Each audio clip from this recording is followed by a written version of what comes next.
Hello बच्चों, स्वागत करता हूं आपका विजेता सीरीज में, जहां पे आज अपन करने वाले हैं वन शॉट लेक्चर प्रोबेबिलिटी का। ठीक है, इस लेक्चर में अपन देखेंगे कि क्या क्या मेन कंसेप्ट बन सकते हैं, क्योंकि रिवीजन हो जाएगा आपका, और फिर अपन इनके जो सवाल जो आने के चांसेस हैं वो भी अपन यहाँ पे कर लेंगे। और बाकी जो बचे हुए सवाल है वो पीडब्ल्यू के ऐप पे आपको प्रैक्टिस शीट के रूप में मिल रहे हैं। ठीक है, और आपको क्या करना है भाई, पीडब्ल्यू ऐप पे जाके आपके बैच में जाके एनरोल होना है। ठीक है, और उसका आपको विद सॉल्यूशन भी है। ठीक है ना, तो किसी क्वेश्चन में डाउट है तो आप वहां पे जाके देख सकते हैं। ठीक है, तो भाई आपके एग्जाम बहुत ही नजदीक आ चुके हैं, तो कैसा जोश है भाई, कमेंट बॉक्स में जरूर बताना। हाउ इज द जोश, क्या इस बार मचाने को तुम लोग तैयार हो? ठीक है, चलिए, तो आप लोगों के लिए एक शायरी है। मंजिल क्या है, रास्ता क्या है? मंजिल क्या है, रास्ता क्या है? हौसला है तो फिर फासला क्या है? ठीक है ना, तो भाई अगर किसी का हौसला बहुत ऊपर है तो लंबा रास्ता होता है, वो भी बहुत आसानी से वो पार कर लेता है। तो चालू करते हैं आज का लेक्चर, जहां पे अपन करेंगे सबसे पहले अपन चीज देखेंगे विच इज प्रोबेबिलिटी क्या होता है। ठीक है, उसका बेसिक कंसेप्ट अपन देख लेंगे,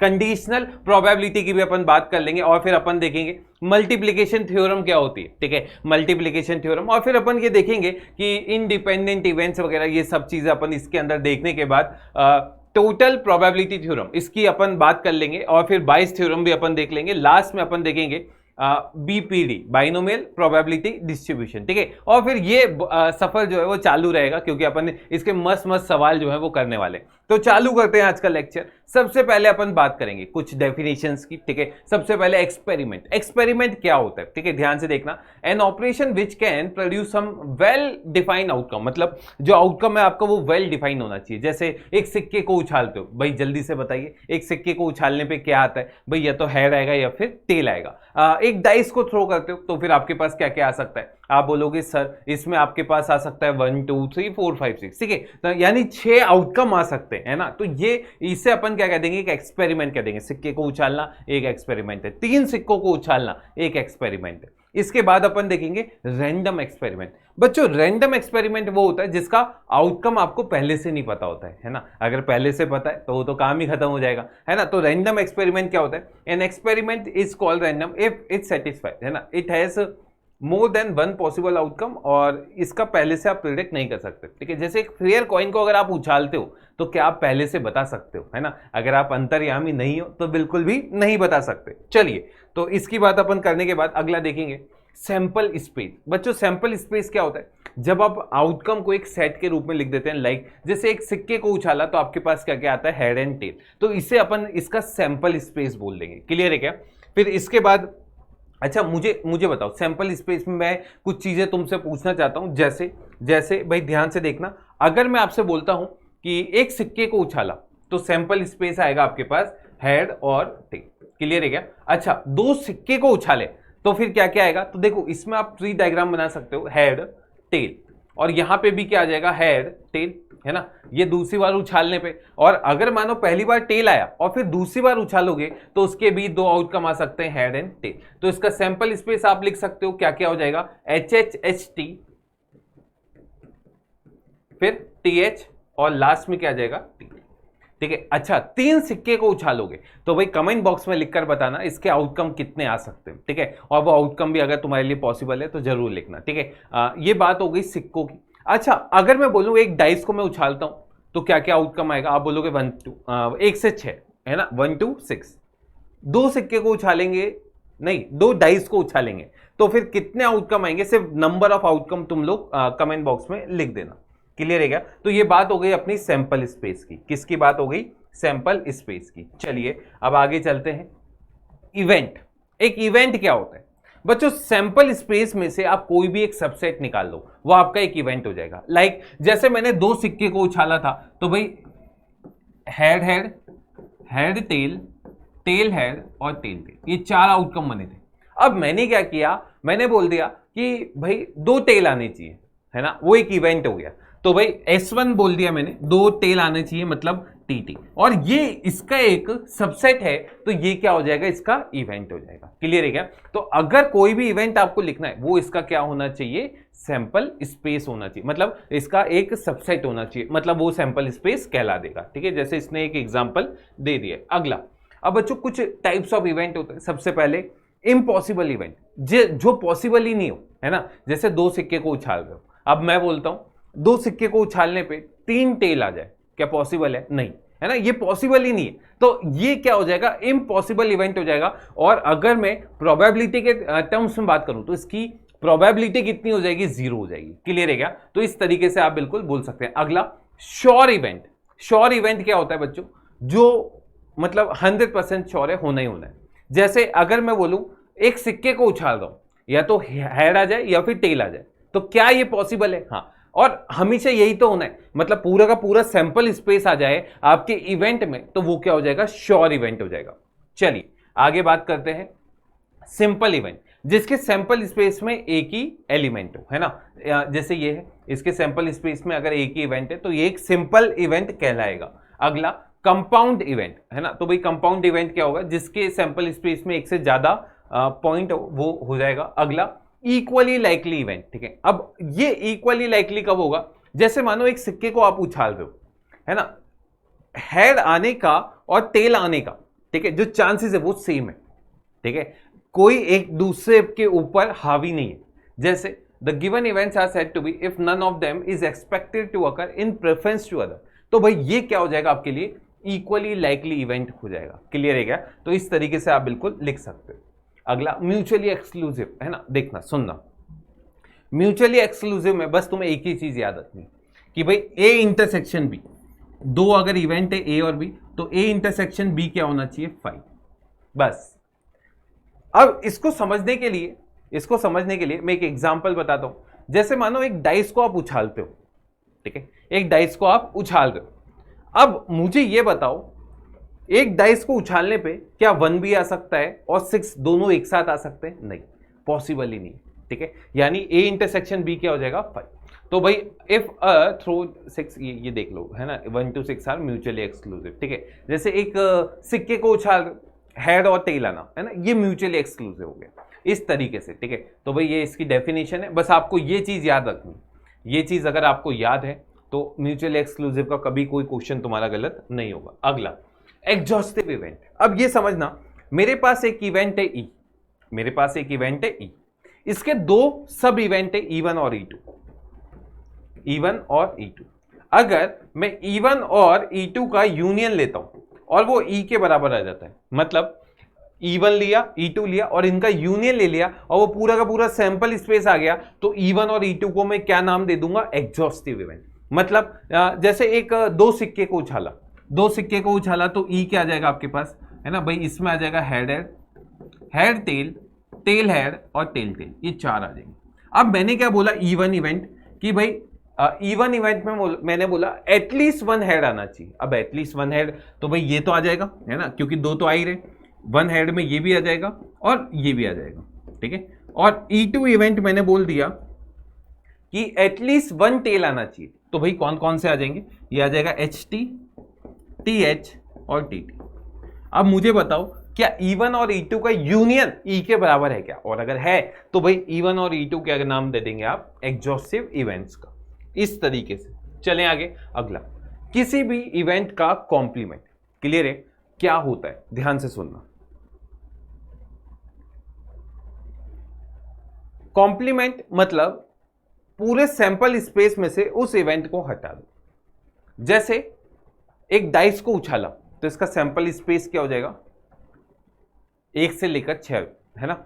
और अगर मैं कोई इवेंट बोलता हूं जिसमें मानो 5 आ रहा है ना, ई इवेंट, उसमें क्या आ रहा है 5, तो इसके कॉम्प्लीमेंट में कौन आएगा, 5 को हटा के सारे, 5 को हटा के सारे, मतलब 1 2 3 4 और 6, है ना। मतलब अगर मुझे कभी भी कॉम्प्लीमेंट निकालना है ए डैश, तो वो क्या हो जाएगा S माइनस ए, ठीक है। और प्रोबेबिलिटी के टर्म्स में बात करूं तो P of A bar is equals to 1 minus क्या हो जाता है, P ऑफ A, क्योंकि इसकी प्रोबेबिलिटी 1 होती है। क्लियर है क्या? चलें आगे। अगला, अब किसी भी इवेंट की प्रोबेब कैसे निकालेंगे अपन, उसकी बात करते हैं। ध्यान से सुनना।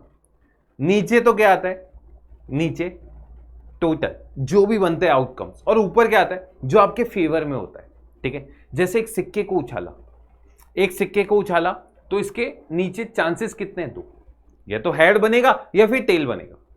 ऊपर अगर मैं बोलूं कि भाई हेड आने की प्रोबेब बता दो, तो तुम बोलोगे सर हेड एक ही तरीके से आ सकता है, तो इसकी प्रोबेबिलिटी कितनी होगी, 1/2। क्लियर है क्या?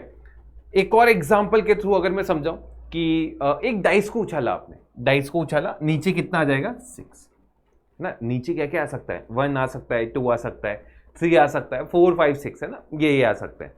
अब मैं इसमें क्या बोल रहा हूं तुम्हें कि इवन नंबर आ जाए, क्या आ जाए इवन नंबर।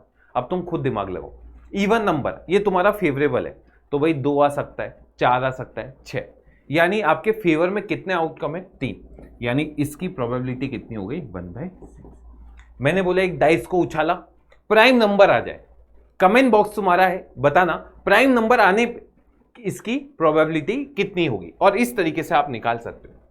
बच्चों जो प्रोबेबिलिटी होती है वो 0 से 1 के बीच में होती है। 0 हो सकती है इम्पॉसिबल इवेंट के लिए, 1 होती है श्योर इवेंट के लिए, और हमेशा इन दोनों के बीच में होती है। कभी ऐसा नहीं सुनोगे कि किसी की प्रोबेबिलिटी आप देखोगे 2 हो जाए, पॉसिबल ही नहीं है ना, 1 तक ही हो सकती है। अगला इम्पॉसिबल इवेंट है उसकी 0 होती है और श्योर इवेंट की 1 होती है। और अगर आप बात करोगे ए यूनियन ए बार की, कोई इवेंट है उसका कॉम्प्लीमेंट एक इवेंट है, उन दोनों के यूनियन की प्रोबेब की अगर बात करोगे वो 1 होगी, और अगर वही उनके इंटरसेक्शन की बात करोगे तो वो 0 होगी। कभी ऐसा कुछ सुना है तुमने कि भाई एक सिक्का उछाला, 1 भी आना मतलब एक सिक्का उछालने पे हेड आना भी चाहिए और नहीं भी आना चाहिए, है ना, पागल थोड़ी ना बना रहे, तो वो क्या आ जाएगा 0, है ना। हाँ, पर ये क्या बोल रहे हैं, ये तो हेड आ जाए, ये नहीं है तो उसमें 1 हो जाएगी। अगला किसी इवेंट का कॉम्प्लीमेंट है, उसका एक और बार कॉम्प्लीमेंट लोगे वो पीए आ जाएगा, वो क्या आ जाएगा आपके पास पीए, ठीक है, वो वापिस से पीए आ जाएगा। बस ये सिंपल सी बातें थी। कॉइन है, अब ये चीज़ें बहुत बेसिक है, एक कॉइन को उछालते हो हेड आता है और टेल आता है ना, बस ये अपन अभी एक बार रिवीजन पे पहुंच जाए। ये 1 2 6 आती है जब डाइस उछालते हो, और अगर 2 बार उछालोगे तो ये टोटल कितने आउटकम होंगे 36, ठीक है, 36 होते हैं। अगला ताश के पत्ते, है ना, कई बच्चों को नहीं पता है सर ताश के कितने पत्ते होते हैं, है ना, उन शरीफ बच्चों के लिए मैं बता दूं कि भाई टोटल 52 पत्ते होते हैं, जिसमें से 26 रेड होते हैं और 26 क्या होते हैं ब्लैक होते हैं, ठीक है, कौन से होते हैं ब्लैक। और रेड में कौन कौन से होते हैं, दिल वाले होते हैं, है ना, दिल वाले ऐसे वाले, ऐसा।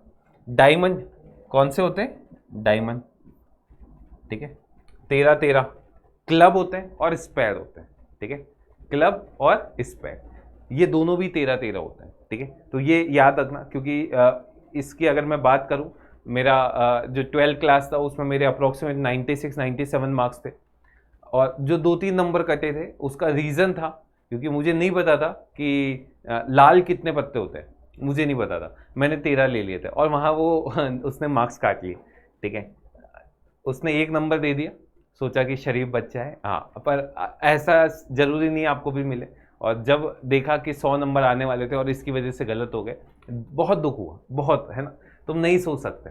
चलिए एक सवाल मैं आपको देता हूँ, ठीक है, ये सवाल क्या है, सवाल है, ठीक है, बताना जरूर।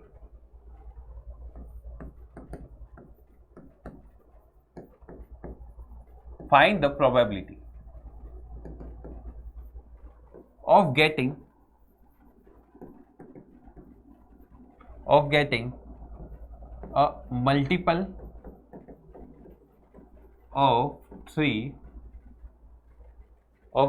a multiple of 3 on one throw of dice। एक बार डाइस उछालने पे आपको मल्टीपल ऑफ 3 मिले, उसकी क्या प्रोबेबिलिटी होगी, जल्दी से बताइए।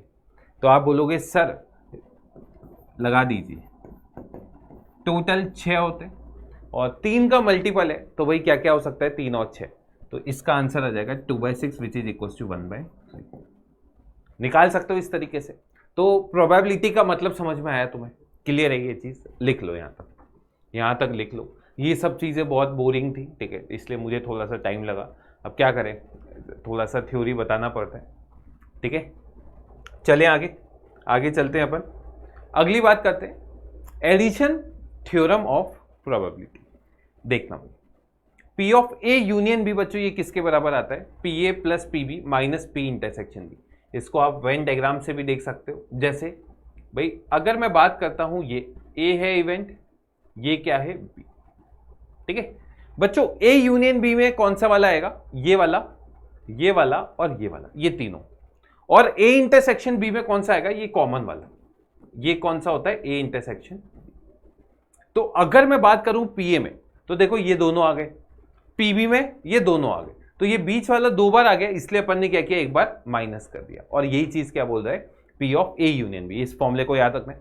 अगर ये म्यूचुअली एक्सक्लूसिव इवेंट है तो भाई इसकी वैल्यू तो 0 हो जाएगी, है ना। ए इंटरसेक्शन बी 5 होता है, कुछ भी चीज कॉमन नहीं आती है, तो P of A union B बच्चों किसके इक्वल आ जाएगा, पी ए प्लस पीबी के। और अगर 3 इवेंट की बात करें तो भाई इसमें ध्यान रखना, P of A union B union C क्या होता है, P A plus PB plus PC minus 2 वाले प्लस 3 वाला। इसको याद करने का तरीका होता है बच्चों, S1 minus S2 plus S3। S1 का मतलब जो एक एक इवेंट होते हैं, ए बी और सी, माइनस 2 वाले A intersection B intersection C और सी इंटरसेक्शन ए, और प्लस 3 वाला यानी ए इंटरसेक्शन बी इंटरसेक्शन सी।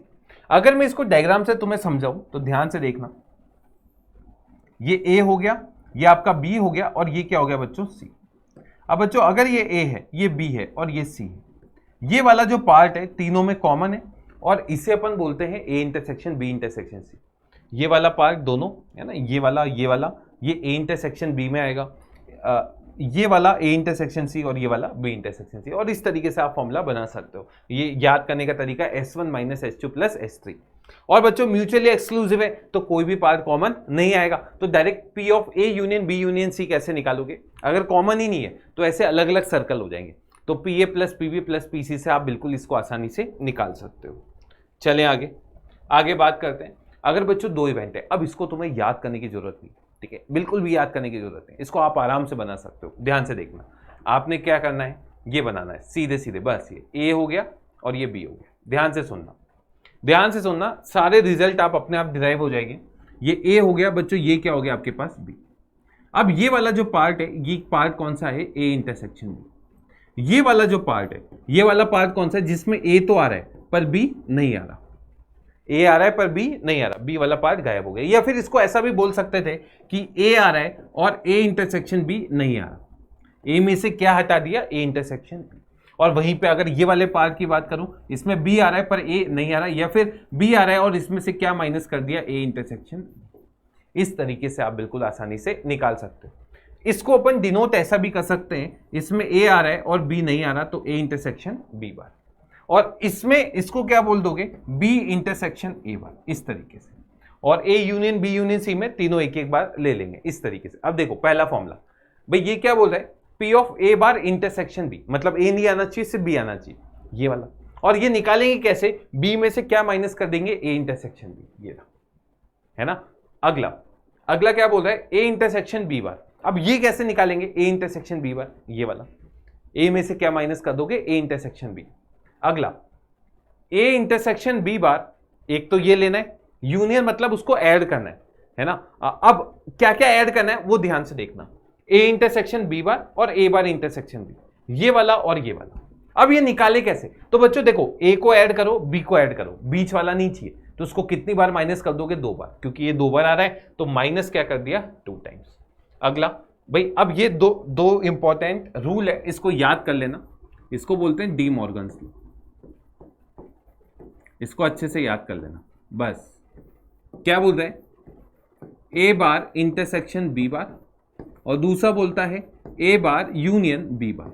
बच्चों ये किसके बराबर होता है, ये बराबर होता है ए बी। अब देखो यहां पे इंटरसेक्शन है तो यूनियन लगाओ और पूरे पे लगा दो, और यहां पे इससे मैं फॉर्मूला बना सकता हूं 1 minus P of A union B.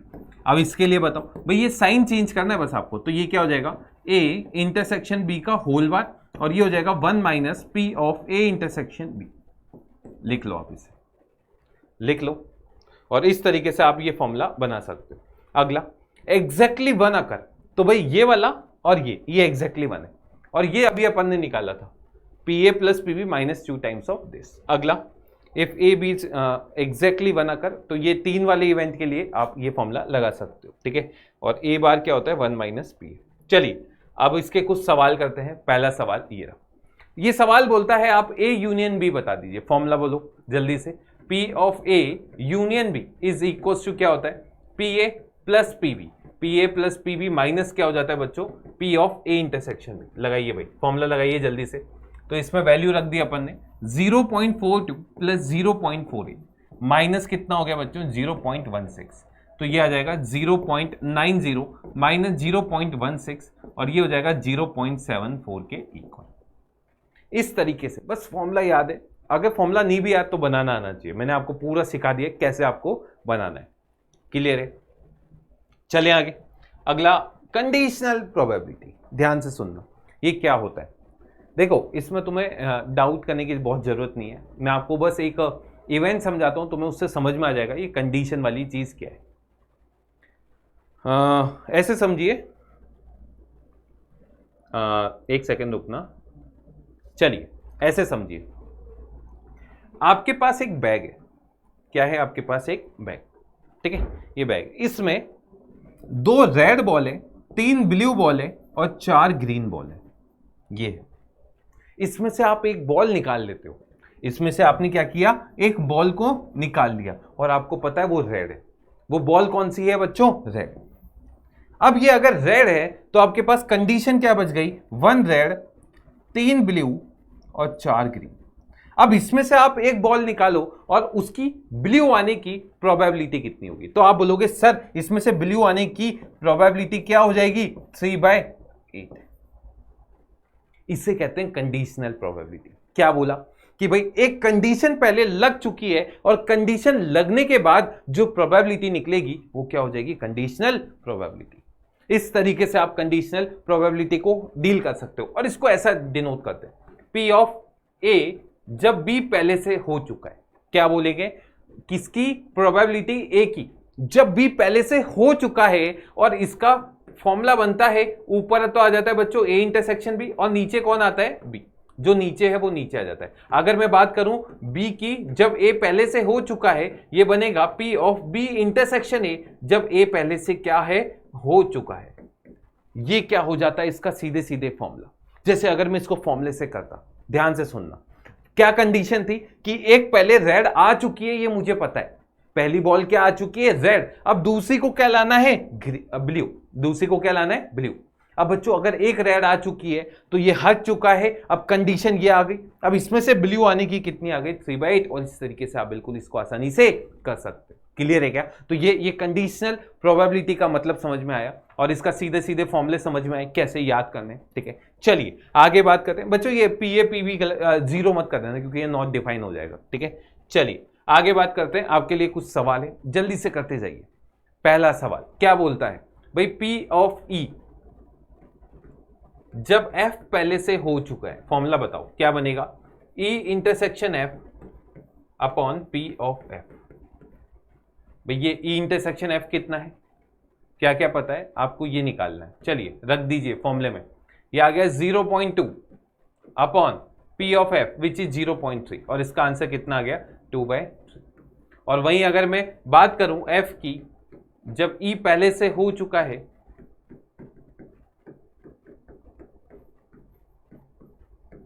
Formula बोलो। 0.2, 0.6, 1/3 लिख लीजिए। अगला सवाल ये बताओ भाई फॉर्मूला। चलो ये होमवर्क है आपके, मैं देखूंगा कमेंट बॉक्स, है ना। और पहले आप लोगों को बता दूं, लास्ट लेक्चर में मैंने देखा था एक एक बच्चे का जवाब। ठीक है, क्योंकि मुझे तो लगा था कुछ ही बच्चे देखते होंगे, पर यार बहुत सारे बच्चों ने सही आंसर दिया। तो सबसे पहले तो उनको कॉन्ग्रेचुलेशंस। ठीक है, आप बिल्कुल सही पाथ पे जा रहे हो। ठीक है, देखता हूँ आज के लेक्चर में भी, ठीक है, कितने बच्चे इसका आंसर सही दे पाते हैं। ठीक है, देखो ये एक इंटरेक्टिव बनाने का तरीका होता है, बस और कुछ भी नहीं है। ठीक है, तो आप बताना जरूर, देखते हैं कमेंट बॉक्स में आपका आंसर क्या आता है। ये रहा अगला सवाल, क्या बोला है देखना। आपको बोला गया है कि भाई ये पता है, ये पता है, ये निकालना है। अब कैसे निकालें बताओ, फॉर्मूला बताओ इसका। ये बनेगा P of B intersection A upon P of A, और इसका वैल्यू किसके इक्वल है? 0.4 के इक्वल। भाई पी ए पता है और ये पता है, लगा दीजिए, रख दीजिए। तो P of A intersection B, है ना भाई, इसको आगे पीछे लिख सकते हो। ये हो जाएगा 0.4 into 0.8 and this is equal to 0.32। तो इसका वैल्यू तो कितना आ गया भाई 0.32, लिख लीजिए 0.32। अगला ये वैल्यू बताना है, ये पहला पार्ट। दूसरा पार्ट जल्दी से लिखिए और आंसर बताइए। मेरे से सॉल्व करने से पहले भाई आप लोगों को सॉल्व करना है, ऐसा मत करना इसको उल्टा कर दिया, ये गलत हो जाता है ना, ऐसे नहीं करते। इसका फॉर्मूला बनाओ, ये हो जाएगा A intersection B upon P of B. भाई इसका फॉर्मूला क्या होगा ए इंटरसेक्शन बी का, जल्दी बताइए। ए इंटरसेक्शन बी, भाई वैल्यू निकाला आपने 0.32 upon P of B. P of B क्या है भाई 0.5, इसको 50 भी लिख सकते हैं, ये हो जाएगा 32 अपॉन 50, और इसको लिख सकते हो 64 अपॉन 100, 2 से मल्टीप्लाई करके 0.64। अगला ए यूनियन बी, क्या निकालना है आपको ए यूनियन बी, जल्दी से बताइए। फॉर्मूला बोलो, फॉर्मूला क्या था, P A plus P B minus P of A intersection B, ये फॉर्मूला। और भाई इसमें वैल्यू रखिए, तीनों की वैल्यू आपको पता है, कमेंट बॉक्स तुम्हारा है, जल्दी से इसका आंसर बता देना। चले आगे चलते हैं, अगली बात करते हैं। आपको बोला गया है कि ए यूनियन बी का वैल्यू बता दो, अगर ये पता है और ये पता है तो भाई जल्दी से यहां से बताओ। अगर पी ए निकालना चाहते हो तो पी ए कैसे निकाला जाएगा, इस चू को नीचे लाके 5/26, और अगर आप पी बी निकालना चाहते हो ये कितना आ जाएगा 5/30, और पी ऑफ इसका फॉर्मूला लगाया तो A intersection B upon P of B, ये किसके इक्वल आ जाएगा 2/5 के इक्वल। इसका वैल्यू यहां पे रख दीजिए, P of A intersection B is equal to 2/5 into 5/30, ये गया तो ये कितना आ जाएगा 2/30। आ गई वैल्यू। अब आपको क्या निकालना है ए यूनियन बी, ये पता है और ये पता है।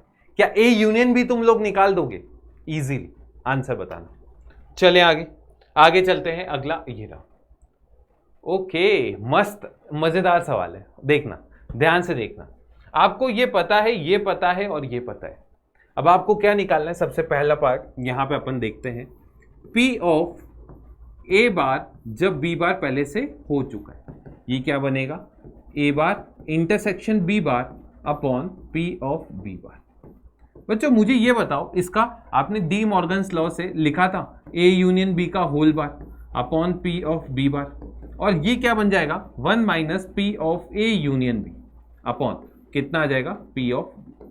अच्छा नहीं, ये 1 माइनस पी बी आएगा, कितना आएगा 1 माइनस पी बी। अच्छा P of A union B कैसे निकालोगे, अरे ए इंटरसेक्शन भी पता है, ये पता है और ये पता है, क्या आप ए यूनियन बी निकाल लोगे, यहां पे रख दोगे, और बी तो पता ही है तो पी ऑफ बी बार भी पता चल जाएगा। तो लिख लेते हैं P of A union B is equal to P A which is equal to 2/5 plus 3/10 minus 1/5, ये कितना आ जाएगा, ये आ जाएगा 3/10 plus 1/5 which is equal to 1/2। रख दीजिए जल्दी से इसमें रखिए, तो यह आ जाएगा 1 minus 1/2 upon 1 minus P B कितना है भाई 3/10, तो ये आ जाएगा 1/2 और 7/10 विच इज इक्वल टू 5/7।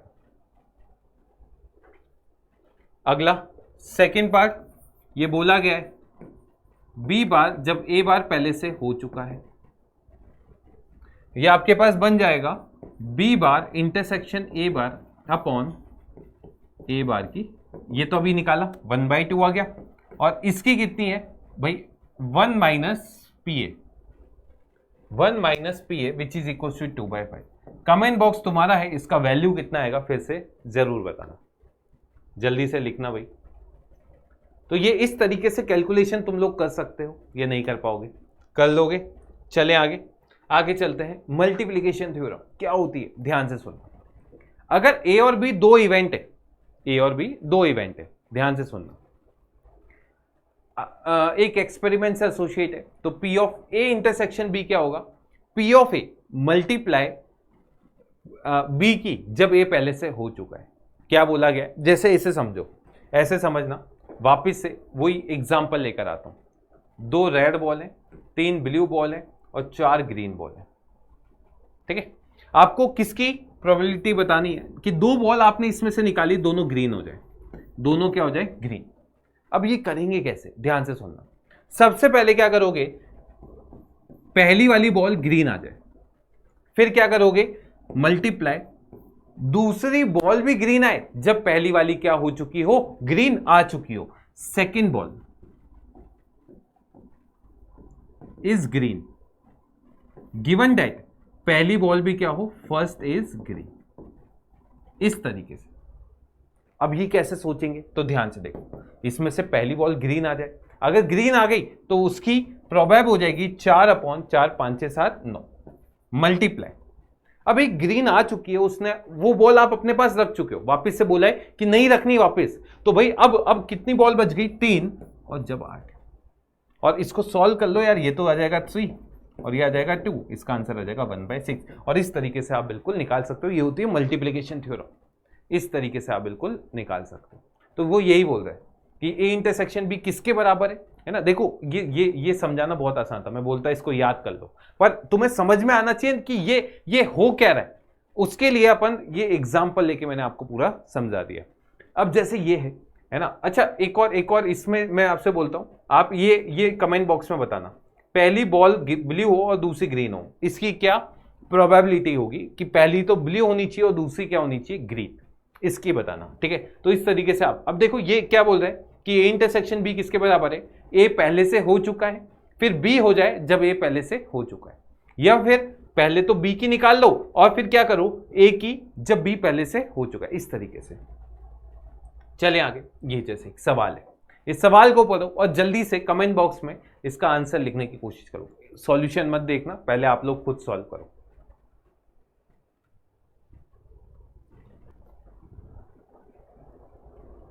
कर लिया भाई, है ना, क्या बोला है, पहले इस सवाल को समझने की कोशिश करते हैं, ठीक है, ध्यान से सुनना भाई। अगर मैं बात कर रहा हूं एक well shuffle pack of car है, यानी 52 कार है और आपको डायमंड निकालने हैं, 13 होते हैं, है ना, 13 होते हैं, चलिए बहुत ही बढ़िया।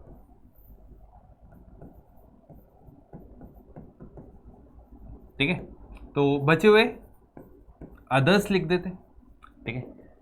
किसकी प्रोबेबिलिटी निकालनी, दोनों डायमंड होनी चाहिए, है ना, यही तो निकालना है।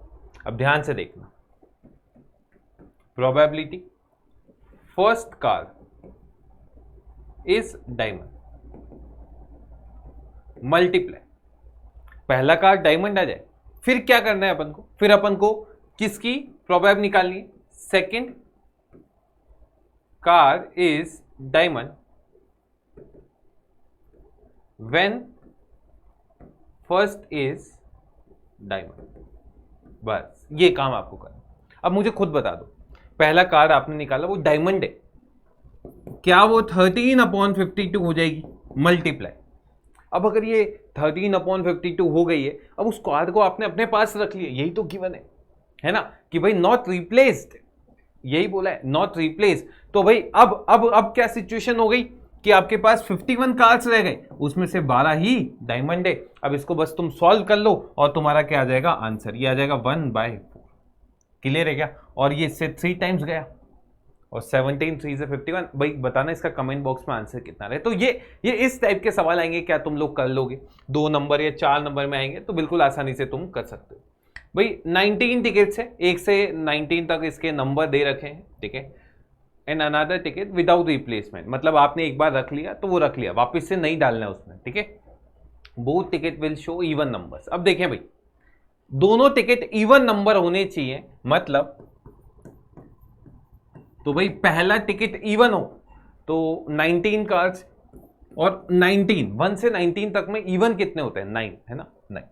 अब बच्चों ये कार्ड आपने अपने पास रख लिया, अब 8 इवन बच गए, और 8 अगर इवन बच गए और 18 टोटल है, तो इसको सॉल्व करके क्या तुम लोग लिख सकते हो 4/90, और ये क्या हो जाएगा आपका फाइनल आंसर। और इस तरीके के सवाल आएंगे, आप इजीली कर लोगे। क्लियर है क्या, चलते हैं आगे बात करते हैं। अगर 1 से ज्यादा इवेंट है ना, ये 2 से ज्यादा इवेंट है, तो आप वापस से वही चीज है, देखो सबसे पहले ई इवेंट हो जाए, फिर एफ की निकाल लो जब ई हो चुका है, फिर जी की निकाल लो जब ई और एफ पहले से हो चुका है। अगर 3 से ज्यादा है तो वही सेम प्रोसीजर आपका चलेगा। क्लियर है, चलें आगे। अगला 3 कार ड्रॉ करते हो without replacement, 52 card, the first 2 card are king, पहले 2 तो किंग होने चाहिए और तीसरा कौन सा होना चाहिए, एस। मतलब किंग किंग और एस, ऐसा। क्लियर है? अब मुझे ये बताओ राजा कितने होते हैं? 4 होते हैं। कितने होते हैं? 4। तो पहला वाला राजा आ जाए इसकी 4/52। क्लियर है क्या? फिर दूसरे वाले की 3/51 मल्टीप्लाई एस, एस भी 4 होते हैं। अब 4 एस बचे हुए हैं और 50 कार्ड बचे हुए हैं। क्या ये आपका फाइनल आंसर हो गया? और इस तरीके से क्या तुम लोग कर पाओगे?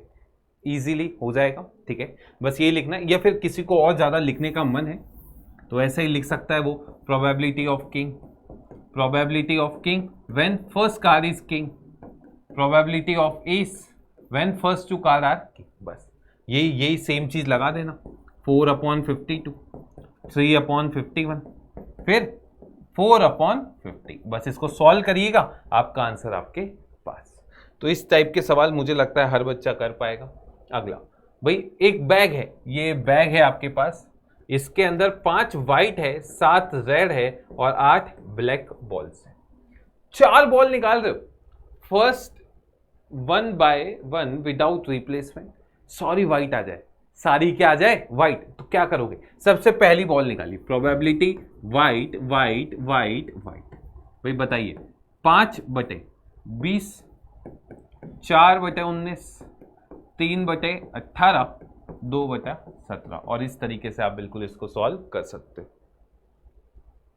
अगला, इंडिपेंडेंट इवेंट। अब सुनना, ये मल्टीप्लिकेशन थ्योरम से ही आ जाएगा तुम्हें। इंडिपेंडेंट इवेंट मतलब एक इवेंट का दूसरे इवेंट के ऊपर कोई फर्क ना पड़े। ठीक है, अब यहां ध्यान से सुनना। अभी अपन ने एक चीज सीखी थी कि भाई ई भी हो जाए और एफ भी हो जाए। तो वो क्या होता है? पहले तो ई निकाल लो और प्रोबेबिलिटी, फिर एफ जब ई पहले से हो चुका हो। अब मुझे बताओ, अगर ई का एफ के ऊपर कोई फर्क पड़ ही नहीं रहा तो इसकी प्रोबेबिलिटी क्या एफ के बराबर ही हो जाएगी? और अगर एफ के बराबर ही हो जाएगी, यहां से आप थ्योरम डिराइव कर दोगे कि P of E intersection F is equal to P E into P F. यानी अगर ये कंडीशन अप्लाई हो रही है, मतलब आपके 2 इवेंट्स क्या हो जाएंगे? इंडिपेंडेंट इवेंट हो जाएंगे। तो बस यही चीज आपको ध्यान रखनी है। क्या ये बात आपको समझ में आई? क्या ये क्लियर है ना? कि भाई पी ई इंटरसेक्शन एफ क्या होना चाहिए? P E into P F. हाँ, अभी म्यूचुअली एक्सक्लूसिव में क्या था? ये 0 ही हो जाता था। ठीक है, वहां पे सेम इवेंट के लिए होता था, यहाँ पे डिफरेंट इवेंट के लिए ये बात करेंगे। ठीक है, तो भाई ये सवाल है, जल्दी से बताइए। ए इंटरसेक्शन बी बता दीजिए। अगर ए और बी इंडिपेंडेंट है तो भाई सीधे सीधे अपन ए की फॉर्मूला लगाएंगे। A intersection B is equal to P A into P B. भाई इसकी वैल्यूज रख दीजिए। तो ये कितना आ जाएगा? ये आ जाएगा 3/5 और ये आ जाएगा 1/5 and which is nothing but 3/25। और ये इसका क्या हो जाएगा? Final answer. इसे लिख लीजिए।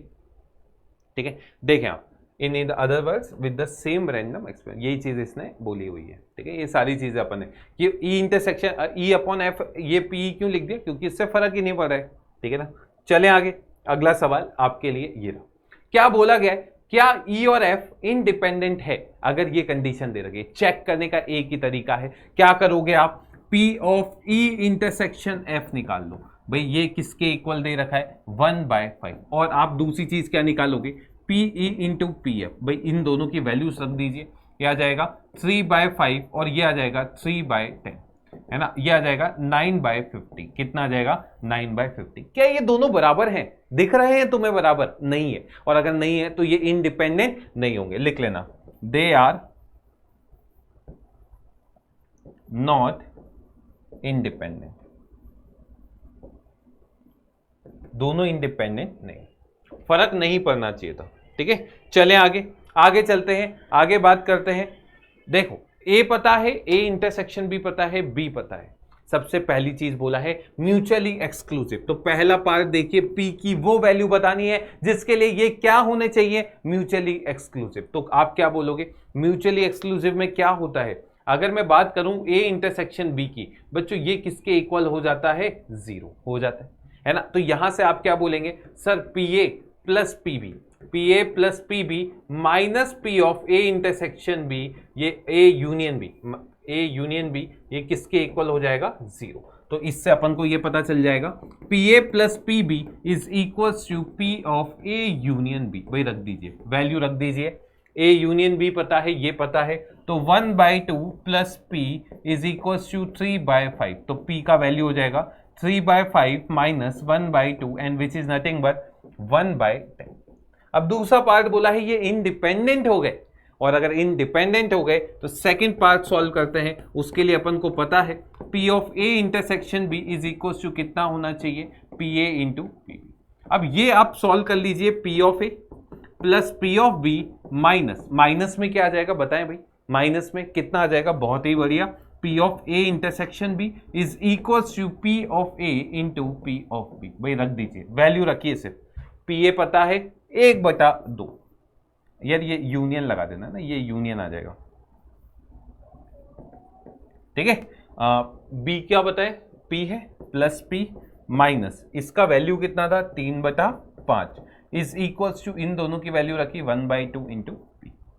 देखें भाई इसको इधर लाए तो P minus P/2 is equal to 3/5 minus 1/2, तो इससे क्या आ जाएगा P/2 इज इक्वल टू 1/10, तो P का वैल्यू कितना हो जाएगा 1/5, लिख लीजिए। इजी था, ये आपके एनसीईआरटी का सवाल है, गलती मत करना, ठीक है, और इसके आने के चांसेस भी है। अगला सवाल बेहतरीन मजेदार सवाल है, देखना। ये सवाल बोलता है कि भाई कोई प्रॉब्लम है, उसको आपने ए और बी को दिया, ठीक है, अगर ए उसको सॉल्व कर लेगा उसकी प्रोबेब दे रखी है 1/2, और बी अगर इसको सॉल्व करता है तो भाई है ना, ऐसा लिख लेते हैं P ऑफ A सॉल्व, तो भाई इसकी कितनी दे रखी है 1/2, और अगर उस प्रॉब्लम को B सॉल्व कर ले उसकी प्रोबेबिलिटी दे रखी है 1/3, कितनी दे रखी है 1/3। तो A सॉल्व नहीं करे, A सॉल्व नहीं कर पाए, इसकी क्या 1/2 हो जाएगी, और B भी इसको सॉल्व नहीं कर पाए, B सॉल्व नहीं कर पाए उसकी 2/3 हो जाएगी, 1 माइनस 1/3, है ना। अब ध्यान से देखना क्या बोला है, किसकी प्रोबेबिलिटी निकालनी कि प्रॉब्लम सॉल्व हो जाए। अब मुझे ये बताओ, जैसे मानो तुमने एक सवाल दिया 2 बच्चों को, आपका काम है बस यार आपका सॉल्यूशन आ जाना चाहिए, तो वो सॉल्यूशन कब कब आ सकता है, या तो A सॉल्व कर ले और B भी कर ले, दोनों देंगे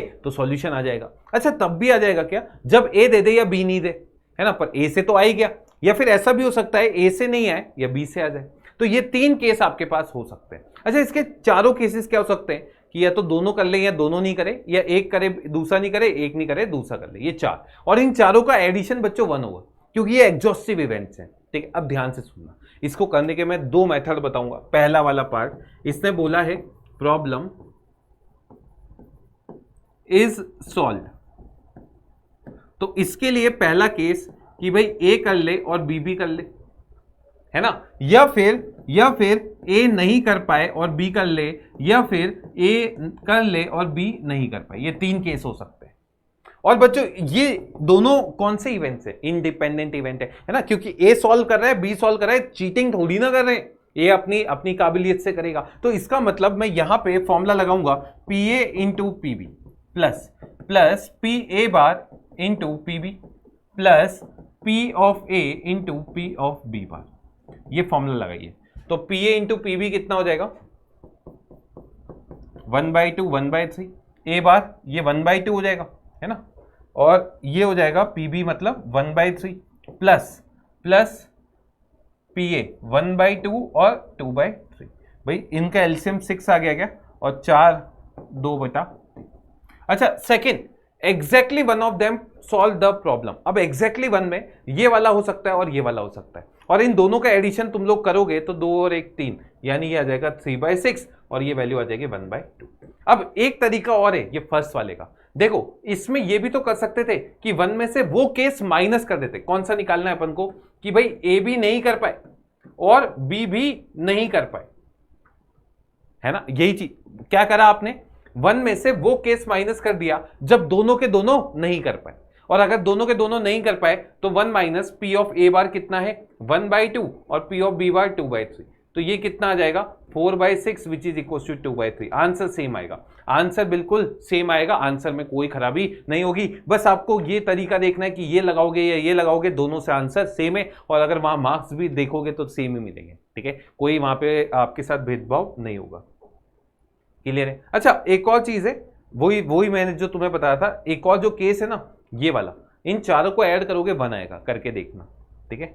चलें अगला, A और B इंडिपेंडेंट इवेंट है, आपको निकालना है A and B। A and B का मतलब समझते हो, A इंटरसेक्शन B। भाई ये बताओ क्या होगा, PA into PB which is equal to 0.18। अगला A एंड नॉट B, भाई PA एंड नॉट B, भाई ये किसके इक्वल होगा? PA into P of B bar, B bar कितना होगा? 0.4 है ना भाई, 0.4 ये आ जाएगा 0.12। अरे समझ पा रहे हो? A और B, अरे A और B का मतलब समझ रहे हो क्या? A और B यानी A यूनियन B, ये होता है PA plus PB minus P of A intersection B। भाई वैल्यू रख दीजिए, PA पता है 0.3, ये पता है 0.6 माइनस 0.18। क्या इसको सॉल्व कर लोगे? 0.9 minus 0.18 which is nothing but 0.72, और इस तरीके से आप सॉल्व कर लोगे। Neither A nor be. भाई अब मैं चाहता हूं ये तुम इसका आंसर बताओ, देखते हैं कितने बच्चे ये चीज समझ पाए। अगर ए और बी इंडिपेंडेंट है, ए भी नहीं होना चाहिए, बी भी नहीं होना चाहिए, इसका आंसर क्या होगा देखते हैं। क्या तुम लोगों का आंसर 0.28 आएगा क्या? बताना कमेंट बॉक्स में। अगला थ्योरम ऑन टोटल प्रोबेबिलिटी, अब अपन इसकी बात करते हैं। तो इसको मैं समझाने के लिए, ठीक है, ध्यान से सुनना, मैं एक एग्जांपल लेता हूं तुम्हारे लिए। क्या लेता हूं? एक एग्जांपल। एक लेडीज है, क्या है आपके पास? एक लेडीज, आपके पास नहीं है, क्वेश्चन में एक लेडीज है। वो लेडीज के पास एक पर्स है, लेडीज के पास क्या है? पर्स। अब आपने कभी पर्स देखा हो लेडीज का, ठीक है, कईयों का अगर बैठा हो संपर्क, जैसे मम्मी का पर्स आपने कभी देखा हो, ठीक है, कईयों ने देखा होगा, है ना। तो उसमें कंपार्टमेंट है, ये पहला और ये दूसरा, है ना, ऐसे कंपार्टमेंट, तीन खांचे, ठीक है। पहले वाले खांचे में पैसे पड़े, ठीक है, क्या क्या पड़े, है ना, देखो, 2 तो 1 रुपी कॉइन है, ठीक है, और 3 जो है वो 5 रुपीज कॉइन है। समझ गए? पहले वाले कंपार्टमेंट में क्या है? 2 तो 1 रुपी कॉइन है और 3 क्या है? 5 रुपी कॉइन। इस वाले कंपार्टमेंट में एक तो 1 रुपी कॉइन है, 2 2 रुपी कॉइन है और 2 ही 5 रुपी कॉइन है, ठीक है। और तीसरे वाले खांचे में एक 2 रुपी कॉइन है और 4 5 रुपी कॉइन है। ऐसा है।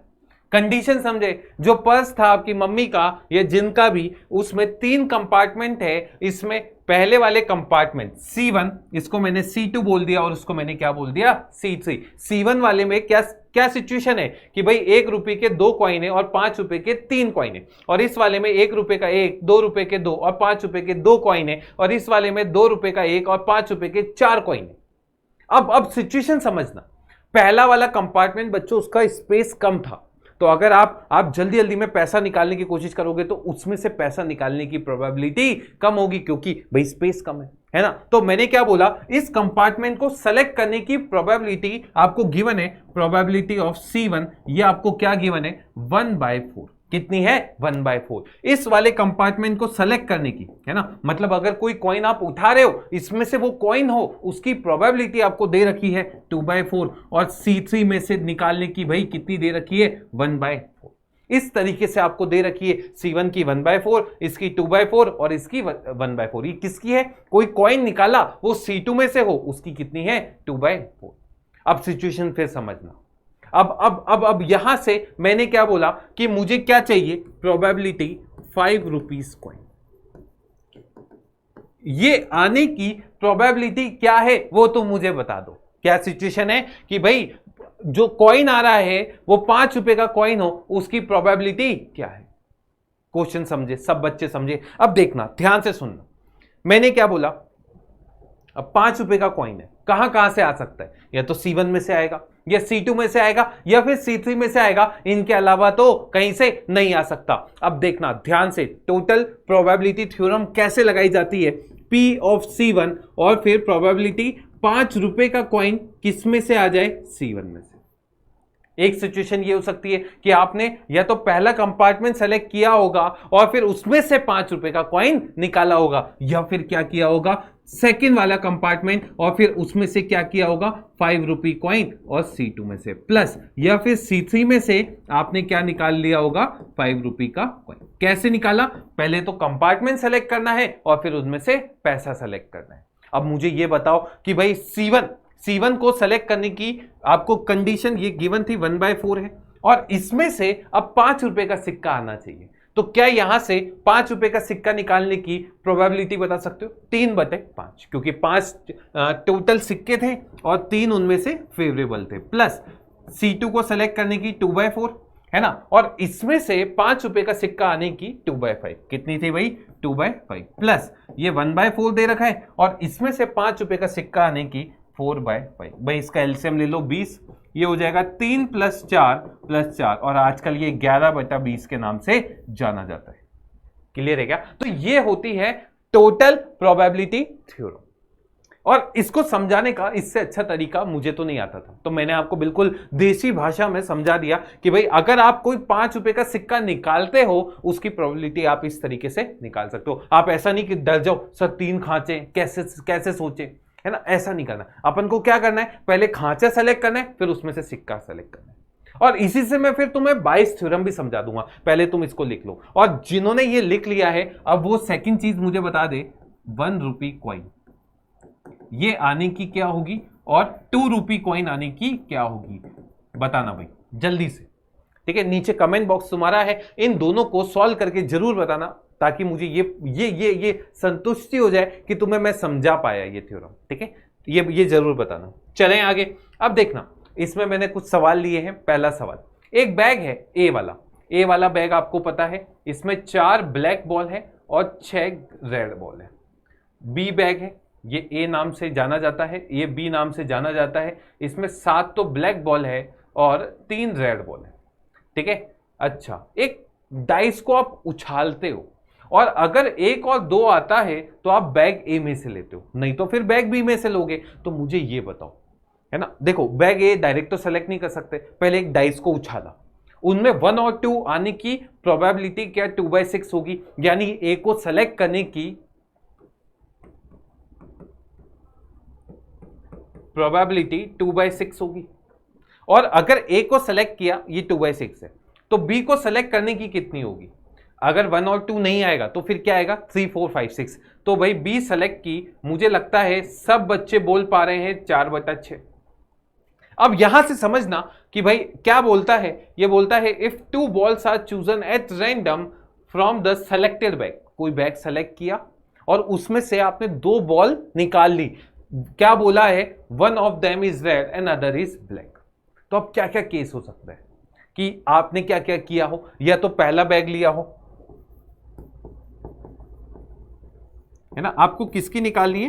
पहली वाली तो रेड और दूसरी वाली ब्लैक, विदाउट रिप्लेसमेंट, मतलब आप इससे नहीं रख रहे हैं। ठीक है, तो बैग सेलेक्ट किया, अब इसमें से निकाली तो भाई रेड आ गई या फिर ब्लैक आ गई फ्रॉम ए बैग, या फिर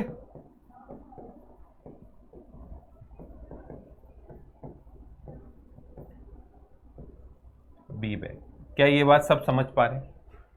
अब भाई ए बैग की थी 2/6, अब इसमें से देखो रेड आने की कितनी है? 6/10। अब 9 बॉल बच गई, तो उसमें से ब्लू आने की 4 प्लस 4/6 मल्टीप्लाई, अब इसमें से रेड आने की 3/10 और फिर 7/9। क्या इसको तुम सॉल्व कर पाओगे? नीचे तो देखो 540 आ गया, ऊपर कितना आ गया? 48। कितना आ गया? 48 प्लस 12 7 84। इसको सॉल्व कर लेना, 540 और ऊपर आ जाएगा 1 8 4 12 132। अब इसको तुम लास्ट सिंप्लीफाई कर लेना काट पीट के, और वो आपका क्या हो जाएगा? Final answer. क्या ये बात सब लोग समझ पाए? अब यहीं से समझना, अब यहीं से मैं और मस्त सी चीज बताता हूं। अब गेम थोड़ा सा और चेंज करते हैं। ये हो गए बच्चों वाली चीजें, अब करेंगे इसके अंदर। भाई तुमने देखो इसमें सिक्का निकाल लिया था, इसमें क्या किया था? सिक्का निकाल लिया था। अब यहां से और सिचुएशन मैंने चेंज कर दी। मैंने बोला कि यार मुझे पता है कि जो तुमने सिक्का निकाला है वो 5 रुपए का सिक्का है। मुझे क्या पता है कि तुमने जो सिक्का निकाला है वो 5 रुपए का सिक्का है। अब मुझे इसकी प्रोबेबिलिटी बताओ कि वो सेकंड वाले कंपार्टमेंट में से हो। समझे क्या पूछा है मैंने? अब क्या बोला है कि भाई मुझे ये पता है जो सिक्का निकाला गया है वो मुझे पता चल गया अंदर से कि वो 5 रुपए का है। तुम तो इसकी बता दो कि वो C2 में से होना चाहिए। अब आप क्या बोलोगे, अरे ये तो और मस्त हो गया। तो ध्यान से देखें इन टाइप के सिचुएशन में क्या करा जाता है। यहां पे देखो सिचुएशन फिर लिख देते हैं अपन, ये पहला, ये दूसरा, ये C1 कंपार्टमेंट, ये C2 और ये C3। इसकी आपको 1/4 दे रखी थी, इसकी 2/4 और इसकी 1/4 ऐसा ही दे रखा था, है ना। और भी कुछ सिचुएशन दे रखी थी, आपको ये बोल रखा था कि भाई 1 रुपी कॉइन 2 और 3 थे, 1 2 2 और 1 4।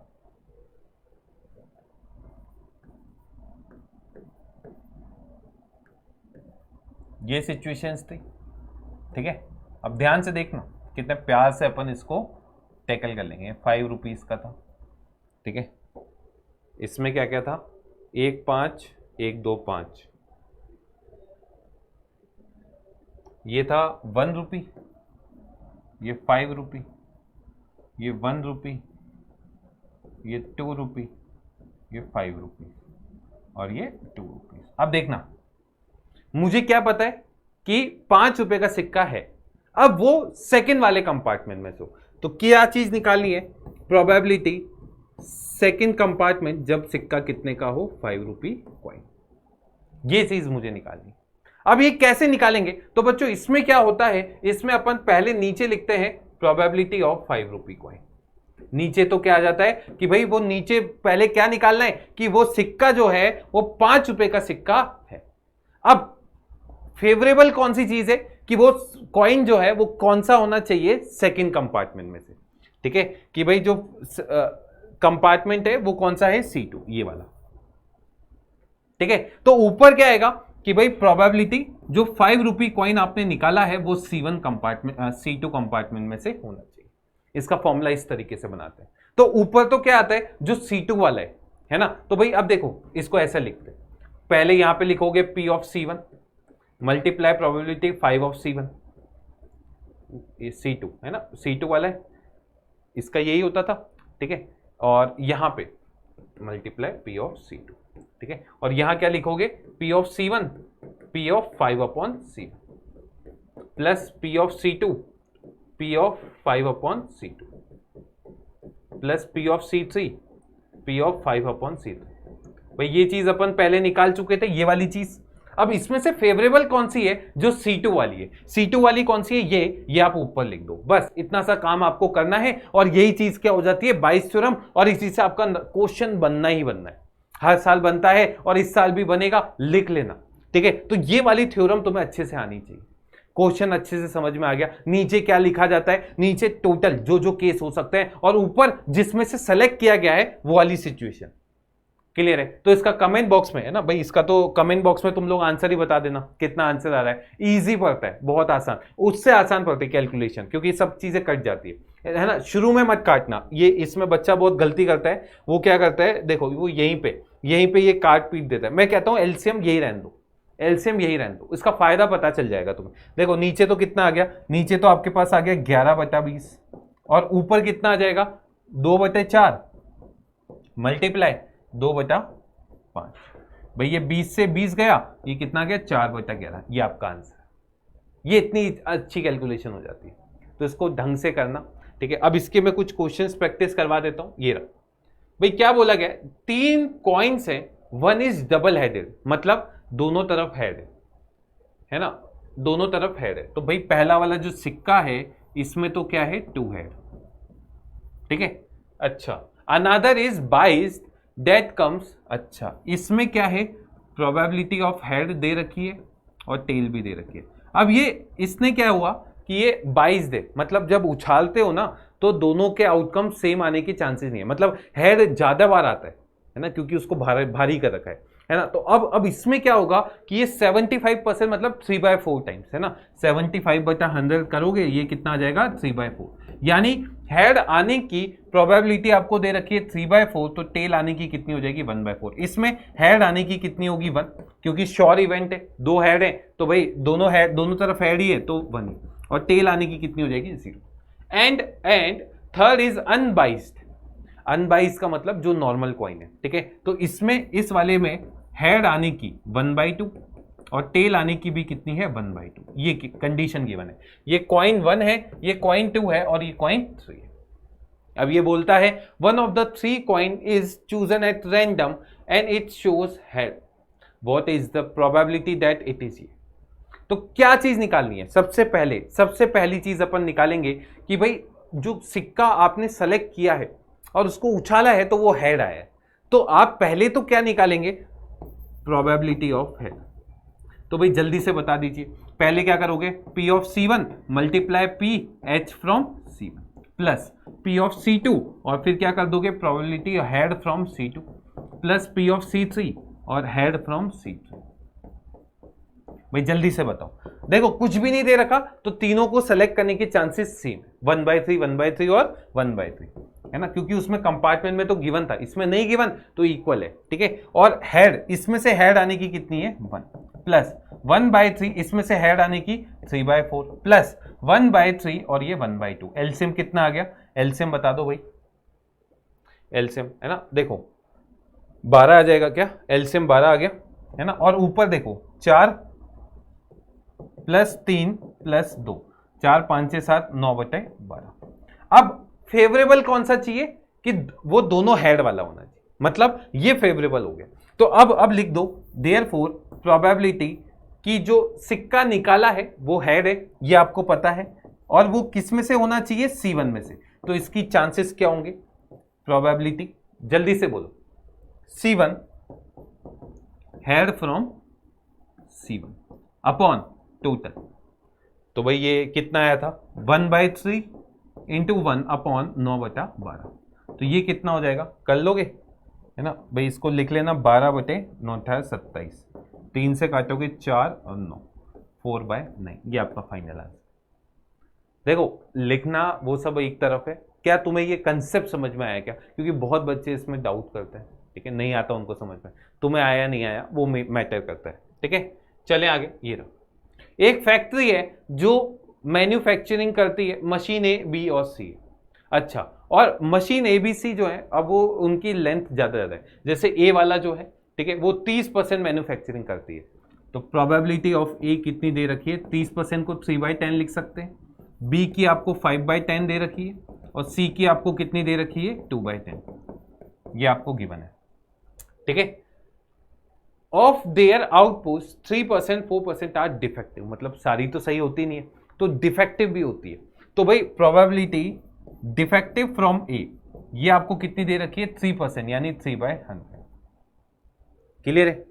अच्छा, बी से डिफेक्टिव होने की, डिफेक्टिव फ्रॉम बी, है ना, डिफेक्टिव फ्रॉम बी, ये कितनी है? 4%, और 4% है, और डिफेक्टिव फ्रॉम सी,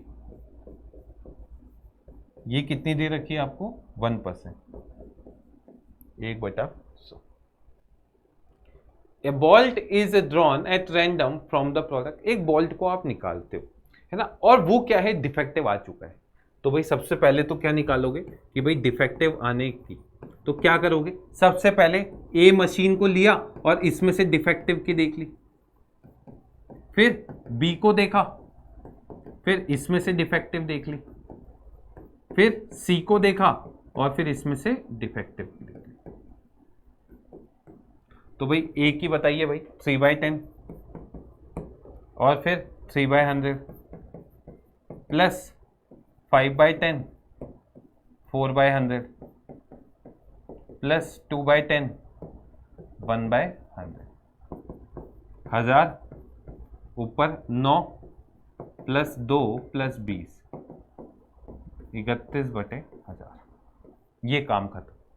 अब बोला क्या है कि भाई it is not manufactured from B, तो पहले तो बी से मैन्युफैक्चरिंग नहीं हो रही है, तो फिर किस में से हो रही होगी? या तो ए में से हो रही होगी या फिर सी में से, यही हो रहा होगा ना भाई, या तो ए में से हो रही है या बी में से या सी में से। तो आप क्या कीजिए, आप 1 माइनस, क्या बोला गया कि जो डिफेक्टिव है वो बी में से नहीं होना चाहिए, तो आप defective is not from machine B, तो 1 में से वो केस माइनस कर दीजिए जो डिफेक्टिव मैन्युफैक्चरिंग कहां से हो रही है? बी में से। नहीं समझे? 1 में से वो केस माइनस कर दिए जब b में से हो रही है। अब ये कैसे सॉल्व करोगे, 1 माइनस, बताओ भाई, नीचे तो 31/1000 और ऊपर b वाला कौन सा है, b वाला ये रहा 20/1000, कट गया तो ये आ जाएगा 1 माइनस 20/31, ये आ जाएगा 11/31, फाइनल आंसर। या फिर ये भी कर सकते थे, बी से नहीं हो रही तो ए और सी से हो रही है, तो एक तो ये वाला केस, एक ये वाला केस, अपॉन टोटल केस। समझ में आ रही है, चीजें क्लियर है। ये रहा अगला सवाल। एक इंश्योरेंस कंपनी है, क्या है, एक इंश्योरेंस कंपनी है जो इंश्योर करती है 2000 स्कूटर, अच्छा कमी कर रही है ना, 2000 तो क्या है भाई, स्कूटर है, 4000 कार है, ओके 4000 कार में मुनाफा ज्यादा है। अच्छा ट्रक भी है क्या, 6000, लो भाई 6000 ट्रक हो गए। एक्सीडेंट होने की प्रोबेबिलिटी भी पता है ना भाई, स्कूटर का एक्सीडेंट हो जाए ये 0.01 है, कार का होने का 0.03 है और ट्रक का होने का 0.15 है। अब एक आपको पता है एक एक्सीडेंट हो चुका है, ये आपको पता है, what is the, it is a scooter, okay accident जो हुआ है वो स्कूटर का हुआ है, तो नीचे तो बताओ भैया क्या क्या करोगे, है ना, नीचे या तो स्कूटर और फिर इसमें से स्कूटर होने का 2000 बटा कितने, 6 4 10 12, है ना, ये क्या चीज दे रखी है, accident of scooter, accident of car, accident of truck, ये दे रखा है। यहां से स्कूटर और कार और ट्रक की तुम निकाल सकते हो 2000 बटा ये। तो अब ये वाला कितना है, 0.03 इंटू कार हो गया भाई 4000 अपॉन 12000 प्लस 0.15 इंटू 6000 अपॉन 12000, ऊपर क्या आएगा, ऊपर स्कूटर वाला, और स्कूटर वाला कौन है, ये 0.01 इंटू 2000 अपॉन 12000। तो देखो भाई 12000 तो गया, 12000 तो गया, ये पॉइंट हटाया तो इसकी वजह से 100 आ गया, इस पॉइंट को हटाने की वजह से 100 आ गया, इस पॉइंट को हटाने की वजह से 100 आ गया, और इस पॉइंट को हटाने की वजह से 100 आ गया। तो अब मुझे एक और चीज दिख रही है कि यार ये 100 भी हटा दो, ये 100 भी क्या किया अपन ने, हटा दिया, ये 1000 के बिंदी भी हटा दो, काम खत्म। अब तो कैलकुलेशन कितनी आसान होगी, देखो 2 इंटू 1 2 अपॉन कितना हो गया, ये 2 प्लस 4 3 12 प्लस 15 6 90, है ना, 2 भी काट दो, 1/1 प्लस 6 प्लस 45 कितना आ जाएगा, 1/50, आसान है। इसका मैंने स्कूटर का निकाला है, तुम लोग मुझे ट्रक का भी बता देना, किसका बता देना, ट्रक का कितना होगा वो तुम मुझे कमेंट बॉक्स में बता देना। ये मैं इंपॉर्टेंट सवाल जो एनसीईआरटी के इंपॉर्टेंट है वो लेकर आया हूँ, ठीक है, तो ये तो कम से कम करके जाना। एक डॉक्टर है जो पेशेंट को विजिट करता है, चलिए, फ्रॉम द पास्ट एक्सपीरियंस, है ना, it is known that he will come by train, क्या क्या बोला गया भाई, या तो ट्रेन से आ सकता है, या बस से आ सकता है, या कार से आ सकता है, अच्छा कार नहीं है उसके पास, स्कूटर है, चलो स्कूटर, या फिर अदर, ठीक है भाई। ये दे रखा है 3/10, ये कितना दे रखा है 1/5, ये दे रखा है 1/10, और ये कितना दे रखा है 2/5, ऐसा आपको गिवन है। अब ये बोल रखा है वो लेट आए, इसकी प्रोबेबिलिटी है 1/4 और 1/ये, but if he comes by other mean he will not be late, मतलब अगर अदर से आता है तो लेट नहीं होगा, बाकी इन तीनों से लेट होने का पता है। लेट फ्रॉम टी मतलब ट्रेन, तो भाई ये कितना दे रखा है 1/4 लेट। देखो यार ये थोड़ी सी लंबे वाले सवाल हैं, उसमें अपन भी कुछ नहीं कर सकते, बस ये कितना दे रखा है 1/3, अगला लेट हो जाए किससे, सी मतलब क्या लिया था अपन ने, एस था, स्कूटर, ये दे रखा है 1/12 लेट बाय अदर 0, इससे लेट नहीं होगा।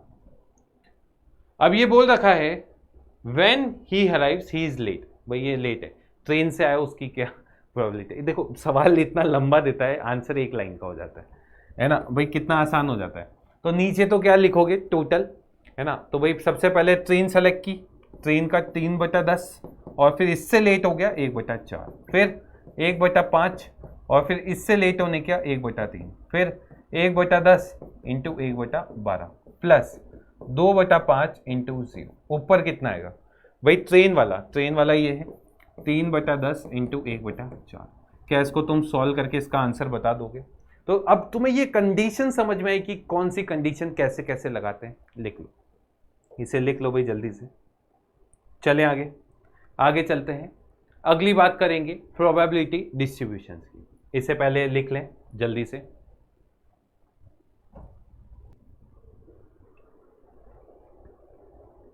लिख लिया? देखें अब इसको समझने के लिए आपको क्या करना है, एक सिंपल सा एग्जांपल मैं आपके सामने लेता हूं, ध्यान से सुनना। एक सिक्के को आप 3 बार उछालते हो, एक सिक्के को 3 बार उछालते हो, तो maximum number of times head कितने आ सकते हैं? 3 आ सकते हैं। अच्छा 2 भी आ सकते हैं क्या? हाँ 2 भी हेड भी आ सकते हैं, पर मैक्सिमम सिर्फ 3 ही होंगे। तो हेड कितने आ सकते हैं? 3 आ सकते हैं, 2 आ सकते हैं, 1 आ सकता है और 0 आ सकते हैं। अब इसकी जो टेबल बनेगी ना, उसे ही अपन क्या कहते हैं? बस अब ध्यान से सुनना। इसको समझाने के लिए मैं आपके लिए एक एग्जांपल वही लेकर आया हूं कि भाई मैंने क्या किया, एक कॉइन को टॉस किया, 3 टाइम्स, ठीक है। मैं किसको ऑब्जर्व कर रहा हूं? हेड। हाँ आप चाहे तो टेल को भी ऑब्जर्व कर सकते हैं। नंबर ऑफ हेड,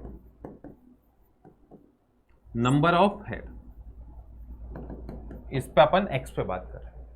तो अब ध्यान से सुनना, अगर एक कॉइन को 3 बार उछालोगे तो उसका सैंपल स्पेस क्या क्या बनेगा? तो आप बोलोगे सर या तो 3 हेड बन सकते हैं या फिर